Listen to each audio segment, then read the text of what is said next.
How are you. आज की इस वीडियो में हम डिस्कस करने वाले हैं फिल्ट्रेशन स्टेरलाइजेशन। इससे प्रीवियस वीडियो जितनी भी हमने की उसके अंदर हमने डिफरेंट टाइप के जो स्टेरलाइजेशन यूनिट है उनके बारे में देखा था। जो different type of sterilisation unit है उनके बारे में हमने क्या क्या चीज़ें देखी, जैसे कि ऑटोक्लेव है जो pressure and heat both type की स्टेरलाइजेशन यूनिट है, और इसके अलावा कुछ केमिकल स्टेरलाइजेशन जैसे cold type of chemical sterilisation, radiation sterilisation. इससे ही प्रीवियस वीडियो रही है हमारी। जो रेडियस स्टेरलाइजेशन प्रोसेस है वो भी कोल्ड टाइप की स्टेरलाइजेशन है। और इसके बाद हमारी आती है फिल्ट्रेशन स्टेरलाइजेशन। ये भी एक कोल्ड टाइप की स्टेरलाइजेशन है। कोल्ड टाइप की स्टेरलाइजेशन इसको क्यों बोला जाता है, इसके पीछे का रीज़न ये है कि इसके अंदर भी किसी तरीके की कोई हीट की रिक्वायरमेंट नहीं होती। बिना हीट के ही कोई किसी भी चीज़ को ये स्टेरलाइज कर सकते हैं। बस इसके अंदर इनको एक विंड की स्पीड या वेलोसिटी ऑफ विंड की रिक्वायरमेंट होती है, जिसके थ्रू किसी भी मेम्ब्रेन से एयर पार्टिकल को पास किया जाता है, और वहाँ पे जो मेम्ब्रेन का साइज होता है उसके थ्रू जो पार्टिकल ऑफ एयर या फिर जितने भी टॉक्सिन पार्टिकल हैं या फिर वायरसेस हैं उनको ब्लॉक कर दिया जाता है। बट जो अदर स्टेरलाइजेशन यूनिट से हम बात करें तो ये डिफरेंट है, बिल्कुल डिफरेंट है। दूसरी जो स्टेरलाइजेशन यूनिट थी वो माइक्रो ऑर्गेनिज्म को किल करती थी, बट इसके केस के अंदर किसी भी तरीके की कोई किलिंग नहीं होती।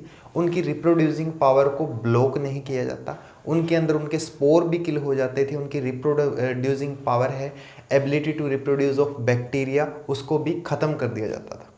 बट इसके अंदर ऐसा कुछ नहीं है, सिर्फ और सिर्फ ब्लॉकेज किया जाता है और एक फ्री इन्वायरमेंट दिया जाता है, फ्री फ्रॉम माइक्रोब्स, ऐसा इन्वायरमेंट प्रोवाइड किया जाता है। तो आइए इसके अंदर हम डिस्कस करते हैं।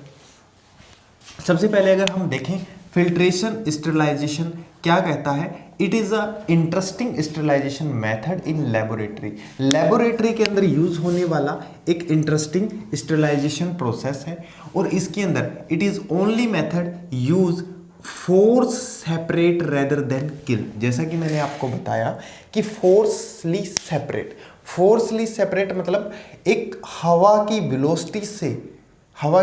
वेलोसिटी से विंड की स्पीड के थ्रू जो माइक्रो ऑर्गेनिज्म है उनको एक तरफ हटा दिया जाता है। ठीक है, उनको एक तरफ।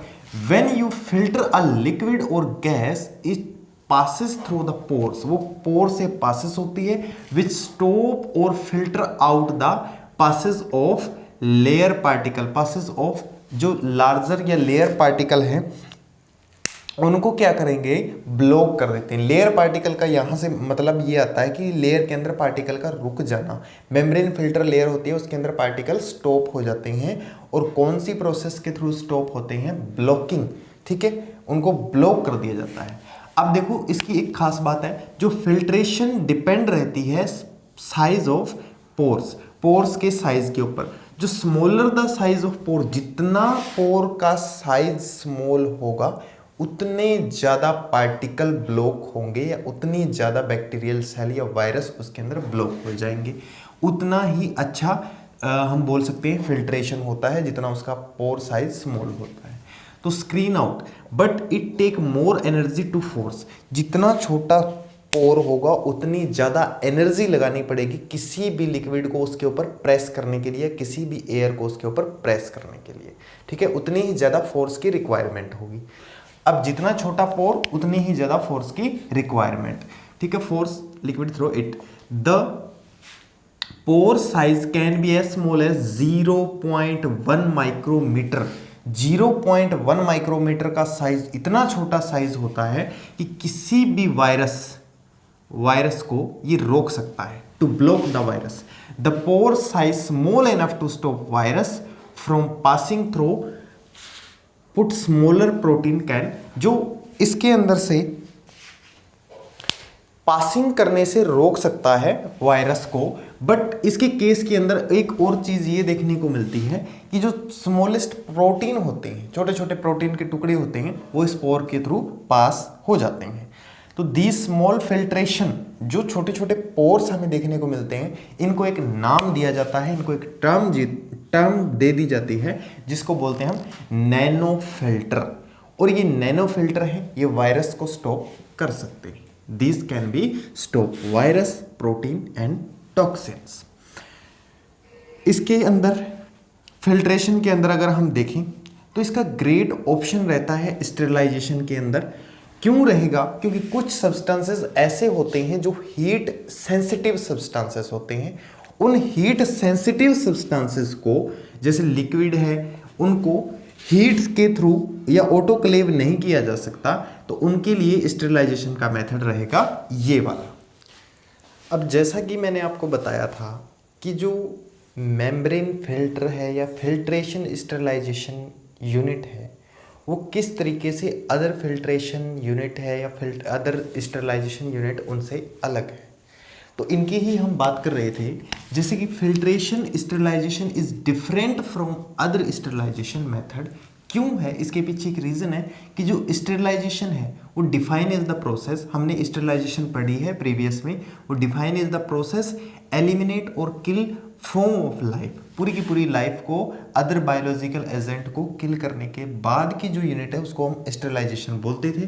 The sterilization method that we covered, जो स्टेरिलाइजेशन मेथड हमने प्रीवियस वीडियो में कवर्ड किए हैं, उनके अंदर हमने इतना ही पढ़ा कि जो डीएक्टिवेट करते हैं, डीएक्टिवेट और किल बैक्टीरिया, ठीक है। First and only sterilization method ऐसा है that eliminate the bacteria by separating microorganism, जो सिर्फ माइक्रो ऑर्गेनिज्म को सेपरेट करता है, एलिमिनेट करता है, उनको अलग कर देता है फ्रॉम द स्टेरिलाइजेशन मीडियम, एक स्टेरिलाइजेशन मीडियम से उनको अलग कर देता है। But unlike other sterilization method, दूसरे जो स्टेरिलाइजेशन मेथड है, इट डज नॉट किल और stop the bacteria's reproduction ability to reproduce, bacteria की जो रिप्रोड्यूसिंग एबिलिटी है उसको स्टॉप नहीं करता है ये। तो this is the way of its work is very simple. इसका ये काम करने का जो तरीका है वो बिल्कुल सिंपल है। सिर्फ इसके अंदर हमें वेलोसिटी ऑफ एयर प्रोवाइड करनी है एंड एक फिल्ट्रेशन मेम्ब्रेन बीच में लगानी है, ठीक है। अब ये अलग अलग तरीके से होती है, कई बार हमें लिक्विड के अंदर भी देखने को मिलती है, या कई बार हमें गैसियस और लिक्विड दोनों के अंदर ही देखने को मिलती है। तो पहले जैसे हम देखते हैं, कुछ एक इसके एग्जाम्पल है या कुछ एक इसके टाइप है, कुछ टाइप को हम यहाँ पे डिस्कस कर रहे हैं वन बाय वन। जैसे मेम्ब्रेन फिल्टर है, पहला इसका टाइप है। जो मेम्ब्रेन फिल्टर है वो बहुत ही थिन होती है और ये सेलुलोज की बनी हुई होती है। ये यूज़ की जाती है लिक्विड को प्योरीफाई करने के लिए, लिक्विड को स्टेरिलाइज करने के लिए, उनकी सेल को अलग करने के लिए। They can used for sterilization during injection, injection के दौरान जो इंजेक्शन है सिरेंज और नीडल के बीच के अंदर इस मेम्ब्रेन को रख दिया जाता है, यह वहाँ पे काम करती है। दूसरा आता है सीड्स फिल्ट्रेशन। सीड्स फिल्ट्रेशन या सीड्स फिल्टर, ये एस्बेस्टोस के बने होते हैं और पैड लाइक होते हैं और थिकर होते हैं। इनकी एक खास बात यह है कि एब्जॉर्ब करते हैं लिक्विड को ड्यूरिंग स्टेरिलाइजेशन प्रोसेस। बट जो सिंटेड ग्लास फिल्टर होते हैं ये बहुत ही थिन होते हैं और ग्लास के बने होते हैं। अल्टरनेटिव टाइप के कुछ फिल्टर हैं, बट जब इनके अंदर से किसी भी लिक्विड को पास करवाया जाता है तो ये किसी भी लिक्विड को एब्जॉर्ब नहीं करते हैं, ठीक है। ये किसी भी लिक्विड को एब्जॉर्ब नहीं करते हैं अपने अंदर। कौन से? जो सिंटेड ग्लास फिल्टर आपको यहाँ पे दिखाई दे रहे हैं, ये एब्जॉर्ब नहीं करते। अब उसके बाद आता है हमारा जैसे कैंडल फिल्टर्स। कैंडल फिल्टर्स वो फिल्टर्स होते हैं जो मेड होते हैं क्ले लाइक मड से, इनसे बने होते हैं और इनके जो स्पेशल मड होती है, इस मड के अंदर छोटे छोटे टाइनी पोर्स देखने को मिलते हैं। They have tiny pores made of algae. ये टाइनी पोर्स किसके बने होते हैं? एल्गी के। एंड माइक्रोब्स इनके अंदर स्टक हो जाते हैं और ट्रैवल नहीं कर पाते, फोर के जो पोर्स होते हैं उनके थ्रू ट्रैवल नहीं कर पाते। इसके अलावा जो डेप्थ फिल्टर्स हैं, डेप्थ फिल्टर्स की खास बात है कि ये रैंडम एरे के तरीके से ओवरलैपिंग में बने होते हैं, ठीक है। दिस फाइबर शीट और मैट से बने होते हैं, random array of overlapping. Paper और बोरोसिलिकेट ग्लास वगैरह से बने हुए हो सकते हैं।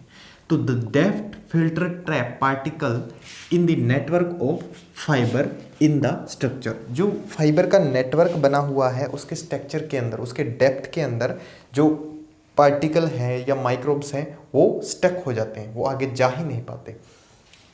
इसके अलावा हैपा फिल्टर्स की जो फुल फॉर्म देखी जाए हाई एफिशिएंसी पार्टिकुलेट एयर है। जो हैपा फिल्टर्स हैं नॉर्मली वो हमारा एक लैब इंस्ट्रूमेंट है जिसको हम बोलते हैं LAF, उसके अंदर प्रेजेंट होते हैं, जिसको हम डिस्कस भी करेंगे। जो हैपा फिल्टर है एक single sheet of borosilicate glass से बनी होती है और fibre that has been treated with water repellent binder, ठीक है, वाटर रिपेलेंट बाइंडर इससे ट्रीटेड की गई होती है वो। तो इसकी एक खास पहचान, this fibre pleated to increase the overall surface area is mounted inside a rigid sportive frame. जो रिजिड स्पोर्टिव फ्रेम है उसके अंदर ये लगे होते हैं जो सरफेस एरिया को इंक्रीज करते हैं। और किसका सरफेस एरिया? जो हैपा फिल्टर्स है उसका, ठीक है। वो आपस में कुछ इस तरीके से लगे होते हैं कि उनका सरफेस एरिया इंक्रीज होता है और ज़्यादा से ज़्यादा मीन एयर का स्टरलाइजेशन कर सकते हैं। जैसे कि हमने बात की LAF क्या होता है? लेमिनार एयर फ्लो इसकी फुल फॉर्म है। लेमिनार एयर फ्लो जो लेमिना से बना है जिसके अंदर से एयर पास होती है और उसी के तरीके से इसका नाम दे दिया गया है laminar air flow. Also known as tissue culture. Laminar air flow के कुछ नाम आते हैं, टिश्यू कल्चर, कल्चर हुड, ठीक है, इनक्लोजर कैबिनेट, ये कुछ एक नाम इनके बोल दिए गए हैं, ठीक है। Box like structure to flood, इसके अंदर क्या होता है जो स्टेरलाइज्ड एयर होती है इस इनक्लोजर के अंदर फ्लड करती है और फ्लो करती है लेमिनार मैनर के अंदर। लेमिनार मैनर के अंदर इसके अंदर फ्लो करके आती है। अब कुछ पार्ट्स हैं जो लेमिनार एयर फ्लो के हमें देखने चाहिए। LAF के कुछ पार्ट्स देखें, जैसे कि LAF के कुछ पार्ट दिए गए हैं। एनक्लोजर होता है, वर्क सरफेस आ जाएगा, प्री फिल्टर आ जाएगा, ब्लोअर आ जाएगा, हैपा फिल्टर्स हैं, UV लैम्प है। अब ये सारे के सारे पार्ट एक दूसरे के साथ मिलके एक LAF कैबिनेट का स्ट्रक्चर तैयार करते हैं। LAF कैबिनेट के अंदर किसका क्या काम होता है? जैसे यूजिंग ब्लोअर का जब यूज़ किया जाता है, जो ब्लोअर हमने यूज़ किया 4 नंबर पे आप देख सकते हो, फैन या डिवाइस होता है जो सक करता है रूम से एयर का, फ्रंट से और टॉप से सारी की सारी एयर को सक करके बाहर निकालता है। और इसके बाद द एयर है जो फर्स्टली पास होती है प्री फिल्टर मेम्ब्रेन उनसे, जिसके अंदर बड़े बड़े जो डस्ट पार्टिकल होते हैं वो स्टक कर जाते हैं। एंड देन हैपा फिल्टर से पास होती है, इसके अंदर माइक्रोब्स जो स्मॉल फाइन पार्टिकल है वो सारे के सारे स्टक कर जाते हैं, यहाँ पे रुक जाते हैं। यहाँ से जो फिल्टर्ड एयर है वो बिल्कुल देन पोर्स की जाती है एनक्लोजर में, जो washes over the work surface, जितना भी हमारा वर्क सरफेस है उसको क्लीन कर देती है, बिल्कुल क्लीन सा बना देगी। एंड UV रेज लैम्प है, इसका भी यूज़ कर लिया जाता है 10 से 15 मिनट के लिए स्टेरलाइजेशन चैम्बर को बनाने के लिए, कि चैम्बर है वो पूरा का पूरा स्टेरलाइज्ड रहे, ठीक है। तो जो कॉन्सेप्ट है, जो प्रिंसिपल की बात करें, अगर LAF का हम प्रिंसिपल देखें और इसकी बात करें कि जो इसका कॉन्सेप्ट है LAF का, इसके अंदर जो फ्लूइड पार्टिकल को मूव कराने की एबिलिटी होती है इन अ स्मूथ पाथ के अंदर, ठीक है। इसके अंदर जो लेयर आती हैं अप डाउन, यूँ कई लेयर आती हैं एयर की एक साथ आती हैं, तो उनका जो लेयर है वो एक दूसरे के साथ पैरेलली मूव करेंगी, कंटिन्यूसली मूव करती हैं। ये है LAF का प्रिंसिपल। इन सब के बाद हम बात करते हैं इसकी एडवांटेजेस और डिसएडवांटेजेस की। सबसे पहले हम देखते हैं एडवांटेजेस जो फिल्ट्रेशन स्टेरिलाइजेशन है इसकी क्या होगी, रिलेटिवली ये इनएक्सपेंसिव है। कुछ एक जो बारीक फिल्टर होते हैं जैसे स्मॉलेस्ट पोर वाले फिल्टर होते हैं उनको छोड़ के, जो फिल्टर है वो डू नॉट क्लॉग, इजीली आसानी से क्लॉग नहीं होती है। शूटेबल है हीट सेंसिटिव लिक्विड के लिए, जिसमें filter do not use heat, क्योंकि फिल्टर जो है वो हीट का यूज़ नहीं करते हैं। तो they can filter large volume of fluid, बहुत सारे फ्लूइड को ये लार्ज वॉल्यूम फ्लूइड की ज़रूरत होती है इनके अंदर। और दी यूज़ ऑफ एयर स्टेरिलाइजेशन या प्यूरिफिकेशन ऑफ एयर के लिए इनका यूज़ किया जाता है नॉर्मली, ठीक है। एयर प्यूरीफायर जो होते हैं उनके अंदर भी इनका यूज़ होता है। इसके अलावा डिसएडवांटेजेस की बात करें तो डिसएडवांटेजेस में आ जाएगा ओनली वर्क ऑन लिक्विड और गैसेस। बेस होता है इनका वर्क करने के लिए या तो लिक्विड होगा या गैसेस होगा, इनके बेस पे ही ये काम करते हैं। जो ऑटोक्लेविंग है वो सस्ती पड़ती है फिल्ट्रेशन से, क्योंकि फिल्ट्रेशन इज़ वेरी एक्सपेंसिव, ठीक है, बहुत ज़्यादा महंगी है। बट जो ऑटोक्लेविंग है वो चीपर है। ग्लास फिल्टर होते हैं वो बहुत ही ब्रिटल नेचर के होते हैं जो आसानी से टूट जाते हैं, तो इसके दौरान ये भी हमें खास एक ध्यान रखना पड़ता है जब ग्लास फिल्ट्रेशन को हम हैंडल कर रहे हैं। तो membrane filter and rupture easily, जो मेम्ब्रेन फिल्टर हैं उनके ऊपर अगर हम ज़्यादा प्रेशर अप्लाई कर देंगे तो वो ईजिली रप्चर हो जाते हैं, ख़राब हो जाते हैं, फूट जाते हैं, फट जाते हैं। क्लॉगिंग इसके अंदर हो सकती है नॉर्मली, बट बहुत कम चांसेस होते हैं, फिर भी इनके अंदर हो सकती है। ठीक है। Need a long pressure for filtration, जब इनको फिल्ट्रेशन की ज़रूरत होती है तो बहुत ज़्यादा लोड या प्रेशर की ज़रूरत होती है जो हमें अप्लाई करना पड़ता है एक फिल्ट्रेशन प्रोसेस के दौरान। जैसे यूँ करके हम अप्लाई करते हैं ना प्रेशर का, ठीक है, सिरिंज वगैरह के ऊपर या अलग किसी भी चीज़ के ऊपर फिल्ट्रेशन के लिए प्रेशर को अप्लाई करेंगे तो वो प्रेशर बहुत ज़्यादा ज़रूरी है और एक लॉन्ग प्रेशर की इनको ज़रूरत पड़ती है। तो ये थी हमारी एडवांटेजेस और डिसएडवांटेजेस अबाउट फिल्टर स्टरलाइजेशन। तो वीडियो आपको कैसी लगी ज़रूर बताएं।